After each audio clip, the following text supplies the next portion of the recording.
राजस्थान विधानसभा चुनाव में बीजेपी ने कांग्रेस को पटखनी देने के बाद राजेंद्र राठौड़ और सतीश पूनिया को राजनीति की मुख्य धारा में लाने के लिए विचार विमर्श चल रहा है।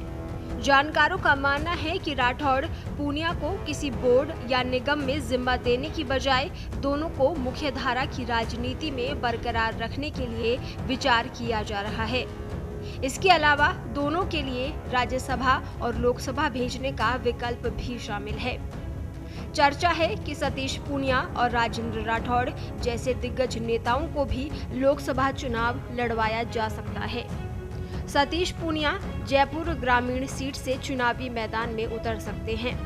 राज्यवर्धन सिंह राठौड़ के विधायक बनने के बाद ये सीट खाली हो गई है। वहीं चूरू लोकसभा सीट से भी किसी नए चेहरे को मौका दिया जा सकता है। राजेंद्र राठौड़ भी प्रदेश के किसी सेफ सीट से चुनाव लड़ सकते हैं। इसमें एक सीट राजसमंद की भी है, जहां से दिया कुमारी सांसद थी, लेकिन अब वो प्रदेश की उप मुख्यमंत्री बन गई हैं। भारतीय जनता पार्टी राजनीतिक दल है और एक गतिशील राजनीतिक दल है। लोकसभा के चुनाव सन्निकट है, इसलिए लोकसभा के चुनाव के लिए विचार मंथन के लिए आज हम सब लोगों को आमंत्रित किया है। आपस में विचार विमर्श करेंगे और मिशन 25 की 25 सीटें लोकसभा की भारतीय जनता पार्टी जीते, इसकी कार्य योजना बनेगी। इस बार दुनिया के सबसे लोकप्रिय नेता नरेंद्र मोदी जी के लक्ष्य है 400 पार, और 400 पार को प्राप्त करने के लिए प्रत्येक राज्य के अंदर चिंतन मंथन हो रहा है, उसी की नाती हमारी। आपको बता दें, लोकसभा चुनाव को लेकर पार्टी में बड़े स्तर पर कसरत जारी है। राजस्थान की 25 लोकसभा सीटों को एक बार फिर फतह करने के मिशन में भाजपा जुट गई है।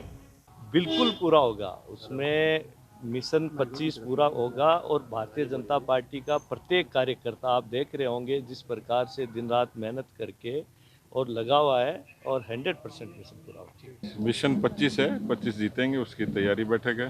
प्रधानमंत्री के रूप में नरेंद्र मोदी जी के नेतृत्व को पूरे जन जन ने स्वीकार किया है। उनका चेहरा, भारतीय जनता पार्टी का राष्ट्रवाद का विचार, ये दोनों ही सक्षम है लोकसभा में एक बड़े बहुमत के लिए। हालांकि इस बार कई नए चेहरे लोकसभा चुनाव लड़ते नजर आ सकते हैं। विधानसभा चुनाव में भाजपा ने टिकट बंटवारे के लिए कई नए प्रयोग किए, जो काफी हद तक सफल भी रहे। अब ऐसा ही नया प्रयोग लोकसभा चुनाव में भी किया जा सकता है। लोकसभा चुनाव में 15 से 16 नए चेहरों को मौका दिया जा सकता है। संगठन हमेशा चुनाव की तैयारी में तैयारियां करता है और इसी निमित्त आज ये बैठक है। जाएंगे जब क्या टारगेट रहेगा इस बार? 25 सीटें टारगेट, और क्या उसमें कम थोड़ी करेंगे।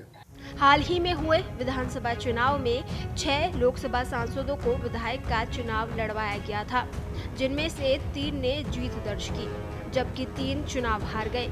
ऐसे में माना जा रहा है कि इन सीटों पर भी नए चेहरे उतारे जाएंगे। चुनाव हारे सांसदों को फिर मौका नहीं दिया जाएगा।